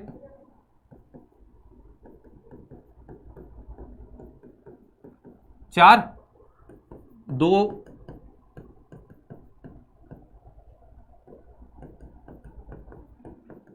या 8 केस हो सकते हैं, है ना। अब ध्यान से सुनना, मैंने एक टेबल बनाई, यहां पे टेबल क्या है? ये टेबल है x और px की। अच्छा ये x और px क्या बोल रहा है? x मैंने बोला 0 1 2 3। क्या 4 लिखने की जरूरत है? नहीं, क्योंकि एक सिक्के को अगर 3 बार उछाल रहे हो तो 4 हेड नहीं आ सकते, कभी भी किसी भी सूरत में नहीं आ सकते। अब x इज इक्वल टू 0 का मतलब क्या है? 0 हेड आना। x इज इक्वल टू 0 का मतलब 0 हेड आना। तो सबसे पहले बात करेंगे px इज इक्वल टू 0 का मतलब। अच्छा अब इसमें 0 हेड का मतलब कौन कौन सी सिचुएशन हो सकती है? तो आप बोलोगे सर सिर्फ एक ही हो सकती है, which is p of t और t, और ये वैल्यू कितनी आ जाती है? 1/2 और 1/2 विच इज इक्वल टू 1/8। तो इसका आंसर कितना आ गया? 1/8। अब बात करते हैं px इज इक्वल टू 1। इसमें कौन कौन से केस आएंगे? मतलब एक हेड होना चाहिए, मतलब ये तीनों केस आ जाएंगे। अगर इसकी प्रोबेबिलिटी बताओगे, इंडिपेंडेंट इवेंट है, 1/8 कितना हो जाएगा? 3/8। तो लिख लो, या तो TH होगा या फिर T, है ना, क्या क्या हो जाएगा? THT हो जाएगा या HTT हो जाएगा, और ये आंसर कितना आ जाएगा? 3/8 के बराबर। ऐसे ही अगर मैं बात करूं x इज इक्वल टू 2 की, ये भी 3/8 हो जाएगा। और अगर मैं बात करूं x इज इक्वल टू 3 की, यानी तीनों हेड वाले, वो कितना हो जाएगा? 1/8। तो इसका आंसर क्या हो जाएगा? 3/8, ये हो जाएगा 3/8 और ये कितना हो जाएगा? 1/8। अगर मैं बात करूं समीशन px की, बच्चों समीशन px जो है वो यहां पे कितना होने वाला है? 1। क्लियर है क्या? और इसे ही अपन कहते हैं सीधी बात, ठीक है। अब इसमें आपको और भी चीजें ये पूछ सकता है। क्या क्या पूछ सकता है? ध्यान से सुनना। सबसे पहली चीज ये पूछ सकता है मीन। क्या पूछ सकता है? मीन। और इसको म्यू भी बोलते हैं। क्या बोलते हैं? म्यू। और इसका सीधा सीधा फॉर्मूला होता है समीशन PI/XI। क्या होता है? Summation PI/XI। ये सीधा सीधा एक फॉर्मूला होता है। तो अगर आप इसके अंदर लगाओगे तो देखो कितना आ जाएगा। अगर मैं बात करूं तो इसमें 0 into 1/8 plus 1 into 3/8 plus 2 into 3/8 plus 3 into 1/8, और इसको सॉल्व किया तो कितना आ गया? 8 और 3 6 12। यानी ये सॉल्व करके ना, ये 1 से ज्यादा हो सकता है, मीन है तो 1 से ज्यादा बिल्कुल हो सकता है। ये आंसर आ जाएगा 4/2, है ना। कितने? 4 से काटा गया 3/2, 1.5। कितना आ गया? 1.5। ये चीज हो जाती है मीन। और इसमें दूसरी चीज होती है वेरिएंस। क्या होती है? वेरिएंस, VAR, और इसको अपन डिनोट करते हैं इससे, इसका होल स्क्वायर। अब इसका फॉर्मूला होता है लिखना समेशन PI XI का होल स्क्वायर माइनस म्यू का होल स्क्वायर। तो म्यू तो आप यहां से निकाल ही लोगे, XI स्क्वायर निकाल सकते हो, XI पता है तो XI स्क्वायर पता चल ही जाएगा, 1 2 4 और 9 है ना। उन दोनों का प्रोडक्ट करना माइनस ये करना, आपका वेरिएंस आ जाएगा। और अगर मैं बात करूं स्टैंडर्ड डेविएशन की, तीसरा क्या होता है स्टैंडर्ड डेविएशन? वो अंडर रूट ऑफ वेरिएंस होता है हमेशा, नो डाउट।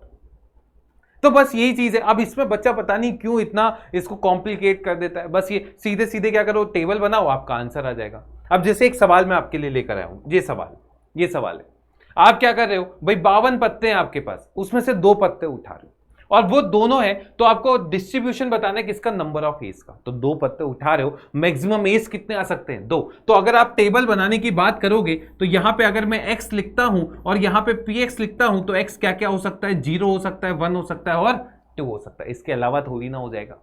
और अगर मैं 52 पत्तों में बात करूं, एस 4 होते हैं, एस कितने होते हैं? 4। तो अब ध्यान से सुनना, सबसे पहले बात करेंगे x is equal to 0। x is equal to 0 का मतलब दोनों के दोनों एस नहीं है। और ये क्या बोल रहा है? विथ रिप्लेसमेंट, मतलब जो पत्ता निकाला है उसको वापस से देख के रख दिया है। अब यहां पे ध्यान से देखना, एस नहीं होना चाहिए और ये भी एस नहीं होना चाहिए। अब दोनों इंडिपेंडेंट इवेंट है ना, इंडिपेंडेंट ही है, क्योंकि अगर वापस से पत्ता रख देते हो तो वो इंडिपेंडेंट हो गया। तो अगर एस नहीं है, एस होने का देखो एस 4 होते हैं, तो नहीं होने का कितना हो जाएगा? 48/52 इंटू 48/52। भाई कैंसिल हो जाएगा, 12 आ जाएगा और यहाँ 13 आ जाएगा, यहाँ 12 आ जाएगा और यहाँ कितना आ जाएगा? 13। यह आ जाएगा 144/169, लिख लो। ठीक है, नेक्स्ट चीज, नेक्स्ट क्या है? दोनों पत्ते एस होने चाहिए 2 वाले के लिए, एस होना चाहिए और ये भी एस होना चाहिए। बताओ भाई, जल्दी बताओ, क्या बोलोगे जल्दी से? कितना? 4/52 और ये भी 4/52, कैंसिल हो गया, 1/169, कितना आ गया?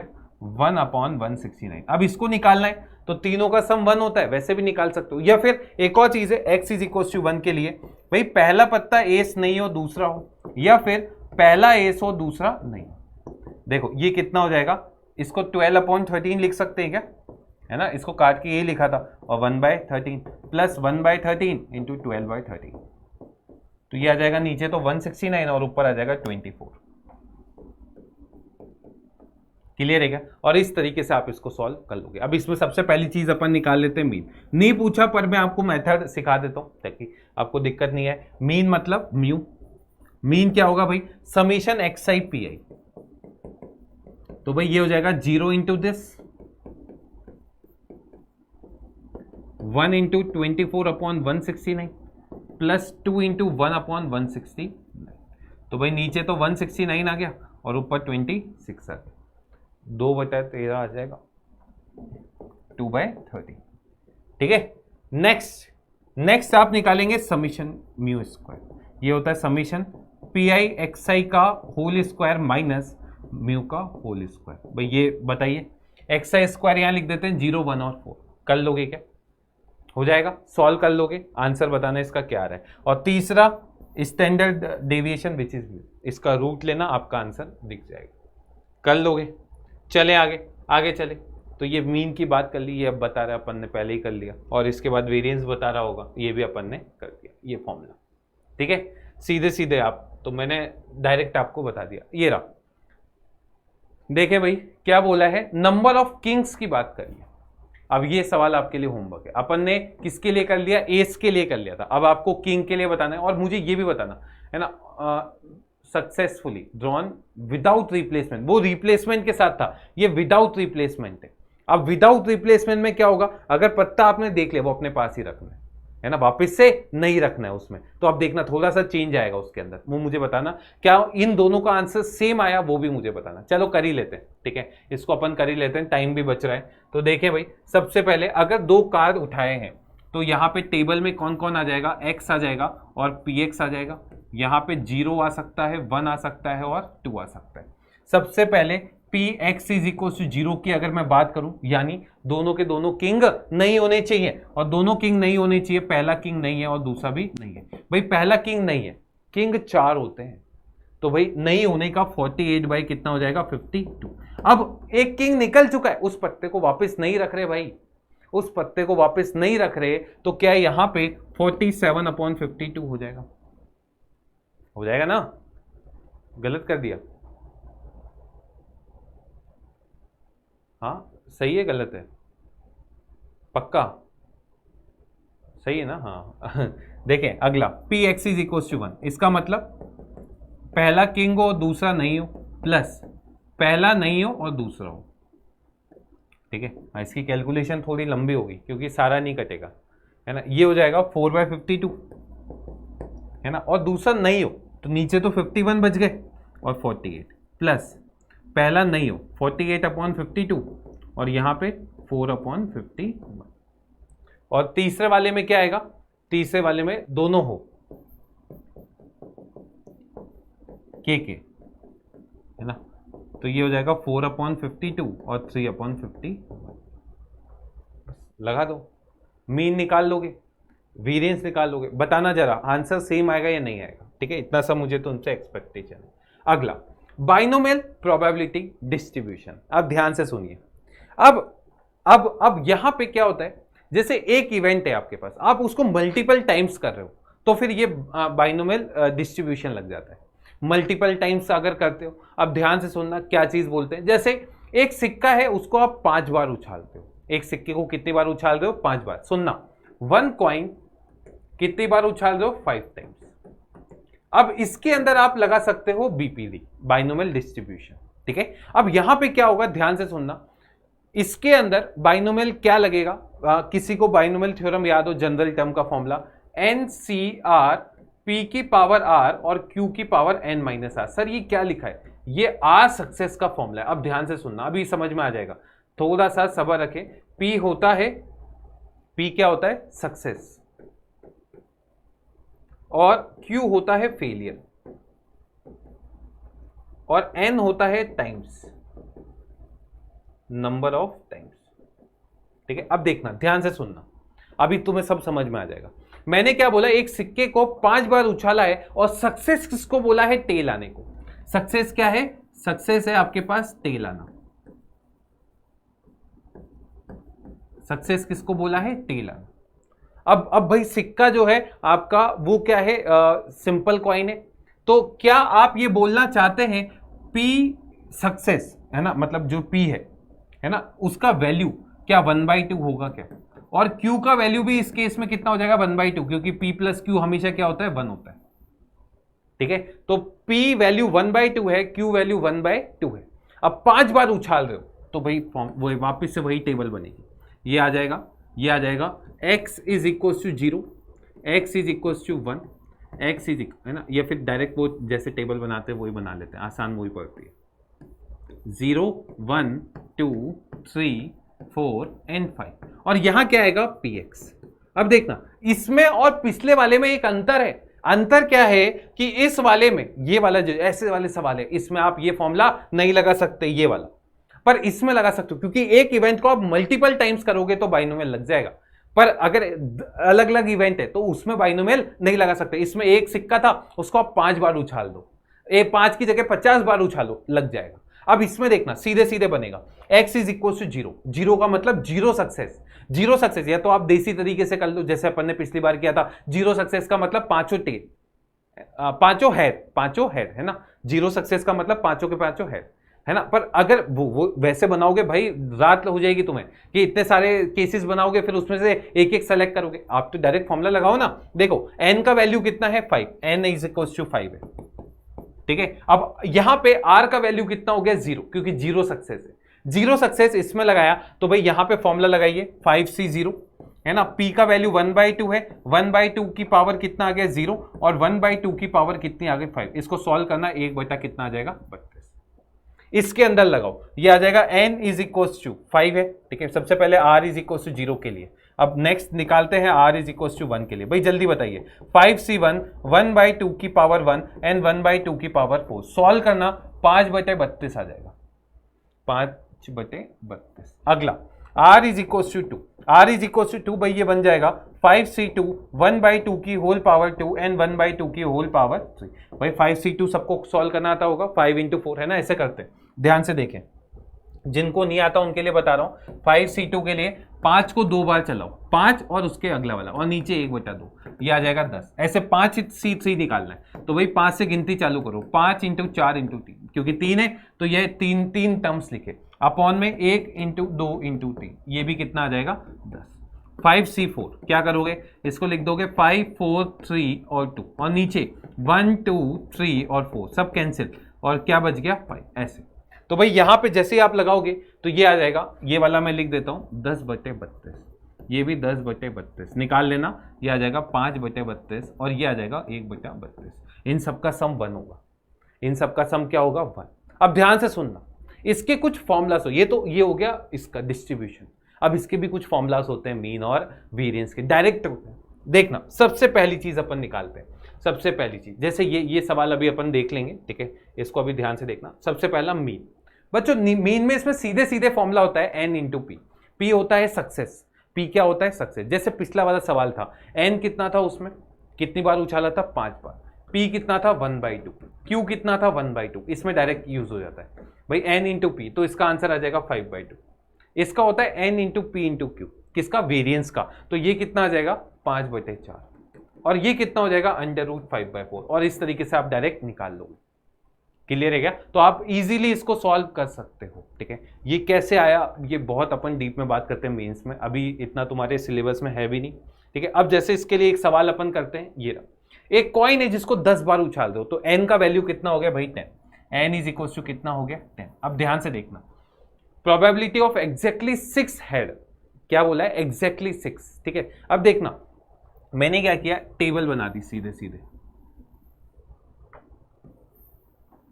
ये टेबल हो गई, यहाँ पे x हो गया और यहाँ पे क्या हो गया px। 0 1 2 3 4 5 6 7 8 9 एंड 10। 0 का मतलब क्या बोला गया, हेड को आपने सक्सेस बोला, p इज इक्वल टू 1/2 हो गया, q भी कितना हो गया 1/2। फॉर्मूला लगाओ, इसका फॉर्मूला होगा 10c0 q की पावर 10 विच इज इक्वल, बस सीधे सीधे लगाना, मैं डायरेक्ट लिख देता हूं आपके लिए, है ना। ये हो जाएगा 10c0 अपॉन 2 की पावर 10, 10c1 10 होता है, 10/2 की पावर 10, है ना। ये कितना होगा 10c2 45 होता है, सॉल्व कर लेना आप, 45 अपॉन 2 की पावर 10, ये होता है 10c3 10 9 8 1 2 3 10 9 8 720 बटा, बहुत दिन हो गए ना यार, 120/2 की पावर 10। अगला 10c4 कितना होता है 10 9 8 7, बहुत दिन हो गए इनको यूज करे हुए, 224 3 3 210/2 की पावर 10, ठीक है। अगला 10c5 10 9 8 252 होता है, ये तो निकाला हुआ है। और देखो 10c6 निकालना, वो 10c4 के बराबर ही होता है, NCR is equal to NCN-R, ये हो जाएगा 210 अपॉन 2 की पावर 10, ये हो जाएगा कितना हो जाएगा 120 अपॉन 2 की पावर 10, ये हो जाएगा 45 अपॉन 2 की पावर 10, ये कितना हो जाएगा 10 अपॉन 2 की पावर 10 और ये हो जाएगा 1 अपॉन 2 की पावर 10। ये टेबल बन गई आपकी। अब देखो इसने क्या पूछा, एग्जैक्टली 6 है ये वाला, इसमें बोला है एटलीस्ट 6 हेड। अब एटलीस्ट 6 हेड में कौन कौन आएगा, 6 7 8 9 10, पहले वाले में तो आएगा px इज इक्वल टू 6, बस ये इसका फॉर्मूला बन जाएगा 10c6 अपॉन 2 की पावर 10, निकाल लेना। सेकंड वाले में बोला है एटलीस्ट 6, तो भाई x इज इक्वल टू 6 7 8 9 और 10, ये सब आ जाएंगे, ठीक है। और अगले वाले में एटमोस्ट 6 में कौन कौन लोगे, x इज इक्वल टू, या तो एक काम करना एटमोस्ट 6 है तो 1 2 3 4 है ना, 0 1 2 3 4 5 और 6, ये। अब या तो ये निकालो या फिर क्या करो, बचे हुए 1 में से वो केस माइनस कर दो जो बचे हुए, 7 8 9 10, ये आसान पड़ेगा, बस ये सॉल्व करना है, आपका आंसर आपको एक बार में दिख जाएगा। कल इसे कर लो। चले ये रहा, 4 cards are successfully with replacement. चलो वापिस से रख लो ये, तो ये तो आसान हो जाता है आपके पास। स्पेस कितने होते हैं? 13 है ना, याद रखना 13। तो भाई अगर 4 है तो यहाँ पे टेबल में कितने आ जाएंगे? 5 कॉलम आ जाएंगे, एक तो एक्स का एक पी एक्स, तो ये आ जाएगा 0 1 2 3 एंड 4। अब ध्यान से देखना, अगर 4 कार को आप निकालते हो 52 में से, स्पेयर चारों के चारों हो, 13 है, तो इसका आंसर कितना आ जाएगा? 13C4 है ना। पी और क्यू बताओ। स्पेयर कितना होता है? 13, तो भाई 13/52, इसको लिख सकते हो 1/4, और क्यू कितना हो जाएगा? 3/4। ठीक है, अब लगा दोगे फॉर्मूला। बताओ भाई, यहाँ पे 4 लिखा है, तो इसका फॉर्मूला बनेगा कितना बनेगा? 4 निकाल दो, तो n कितने हैं? 4, n 4 है, तो भाई ये बन जाएगा 4C0, Q की पावर, P की पावर तो 0 है, P की पावर 0 यानी 1/4 की पावर 0 और 3/4 की पावर, इसका बन जाएगा 4C1, 1/4 की पावर 0 एंड 3/4 की पावर 1/4 की पावर ये 3। ऐसे आप सारे सॉल्व कर लोगे। ऑल 4 आर यानी ये चीज बोला, इसका आंसर आ जाएगा 4C4 और सारे सक्सेस यानी 1/4 की पावर 4। अगला, ओनली 2 कार आर स्पीड, यानी 4 वाले, 2 वाले, 4C2 1/2 की पावर 1/4 की पावर 2 और 3/4 की होल पावर 2। सॉल्व, बस इतना सा काम करना है, आपका आंसर आपके पास। फॉर्मूला याद रख लो, NCR, P की पावर R और Q की पावर n-r। बस 10x are drawn with replacement, वापिस से रख देते हैं। ठीक है, इसमें रिप्लेसमेंट बोला था ना, हाँ विथ रिप्लेसमेंट था। ठीक है, ये ध्यान रखना। क्या बोला है? 10x कंटेन 10 डिफेक्टिव है, तो भाई प्रोबेबिलिटी ऑफ डिफेक्टिव 1/10, तो डिफेक्टिव नहीं होने की 9/10 हो जाएगी, है ना। अब क्या बोला है? At least 1 is defective. अब 10 निकाल रहे हो, एटलीस्ट 1 डिफेक्टिव हो, तो मैंने क्या किया, 1 डिफेक्टिव के लिए क्या क्या करोगे? या तो देखो x को 1 2 3 4 5 6 अप टू 10 निकालो, पर ये बहुत बड़ी सिचुएशन हो जाएगी, इसलिए मैंने क्या किया, 1 में से वो केस माइनस कर दिया जब एक भी डिफेक्टिव नहीं था। भाई तभी तो एटलीस्ट 1 वाला आ जाएगा। तो भाई एक भी डिफेक्टिव नहीं है, एक भी डिफेक्टिव नहीं है। अगर डिफेक्टिव नहीं है तो आप बोल दोगे 10C0, एक भी डिफेक्टिव नहीं है, एक भी डिफेक्टिव नहीं है, तो भाई यहां पे कितना आएगा? किसकी पावर 10 आएगी और किसकी पावर 0 आएगी? अब वो बताओ, जल्दी से सोचो। एक भी डिफेक्टिव नहीं है, एक भी डिफेक्टिव नहीं है, तो डिफेक्टिव की पावर कितनी हो जाएगी? 0। 9/10। क्या ये सबको समझ में आया? नहीं तो टेबल बना लो, आपको वैसे भी समझ में आ जाएगा। चलें आगे। P और Q समझ में आ गए ना कौन से होंगे? हाँ, उल्टा है शायद, इसमें डिफेक्टिव नॉन डिफेक्टिव में है। ये बोलता है probability of shooter hitting a target 3/4 है। हाँ, ये बहुत प्यारा सवाल है, इसको मार्क कर लेना, ये मेंस में भी आया हुआ है। सबसे खास बात ध्यान से सुनना, क्या बोला गया है? प्रोबेबिलिटी ऑफ हिटिंग सक्सेस की 3/4 है और फेलियर की कितनी है? 1/4। ठीक है, हाउ मेनी टाइम्स ही और she must be fire show that at least 1, मतलब कम से कम एक हिट हो जाए, यानी कम से कम मतलब 1 बार हो जाए, 2 बार हो जाए, 3 बार हो जाए, n बार हो जाए, और ये कम से कम 0 पॉइंट इज मोर देन 0.99, ये गिवन है। आपको निकालना है n क्या होगा, है ना, n क्या होगा ये चीज। How many minimum number of times, मतलब n की जो मिनिमम वैल्यू है वो आप बता दो। क्या बोला गया है सुनना, एक टारगेट है, उसको आप हिट करो, धर धर धर लगाए जा रहे हो, मारे जा रहे हो। ठीक है, अब उसने बोला है कि आप n का सबसे कम बार बता दो कि कितनी बार हिट करना पड़े कि जो टारगेट है वो हिट हो जाए, वो उसकी प्रोबेबिलिटी 0.99 से ज्यादा हो जाए। तो भाई 1 माइनस क्या करोगे? 1 माइनस एक भी बार हिट नहीं हो, इसको ये चीज को ऐसा लिख सकते हो, और ये क्या हो जाएगा? 0.99 से ज्यादा। 1 माइनस, इसका फॉर्मूला बोलो, NC0 मतलब 0 सक्सेस। यानी Q कितना है 1/4 की होल पावर n, और ये क्या होना चाहिए 0.99 से ज्यादा। अब देखो इसको सॉल्व करने के लिए इसको इधर ला इसको इधर, तो ये आ जाएगा 1 माइनस 0.99 इज ग्रेटर देन 1/4 की पावर n। भाई ये लिख दिया इसको 0.01 इज ग्रेटर देन 1/4 की पावर n, है ना। इसको लिख दिया, इसको ऐसा लिखा 1/100 1/4 की पावर n, इसको इधर लाओ 4 की power n is greater than 100।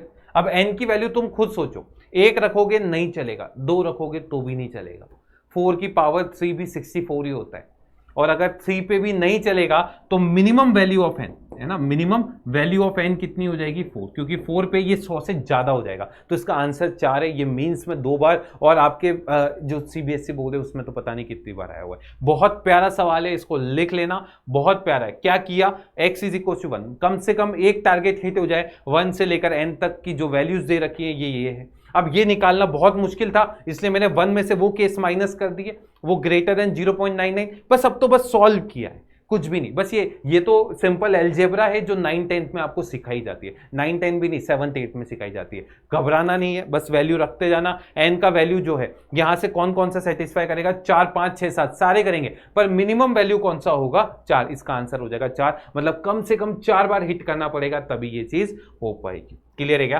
तो उम्मीद करता हूं आज का लेक्चर आपके लिए बहुत अच्छा रहा होगा, सब चीजें समझ में आई होगी। ठीक है, तो बताना यार कमेंट बॉक्स में कैसा लगा आपको लेक्चर। ठीक है, और बाकी इसकी आपको प्रैक्टिस शीट आपकी PW की ऐप पे आपको मिल ही जाएगी, तो वहां से आप बिल्कुल इसको कर सकते हो। ठीक है, बाकी मिलते हैं यार नेक्स्ट लेक्चर में, तब तक के लिए हंसते रहिए, मुस्कुराते रहिए, इससे पॉजिटिव, इससे motivated. All the best, take care guys, मिलते हैं नेक्स्ट बहुत सारी चीजों में, और आपके एग्जाम आने वाले हैं उसके लिए ऑल द बेस्ट। ठीक है, एक एक एग्जाम में देखो, अब आपने PW ने, सबने, जितने टीचर्स हैं, सारे जितने भी लोग हैं, सबने मिलकर बहुत मेहनत करी है, तो अब इसका फल लाने का समय आ गया है। तो आप बिल्कुल भी नेगेटिविटी मत लाना, ठीक है, और जो चीजें पढ़ी उस पर कॉन्फिडेंट रहना और अच्छे से पेपर देके आना। तो मिलते हैं, आज का लास्ट लेक्चर है आपका। ठीक है, थोड़ा सा भावुक क्षण है, तो मिलते हैं। Take care guys, all the best.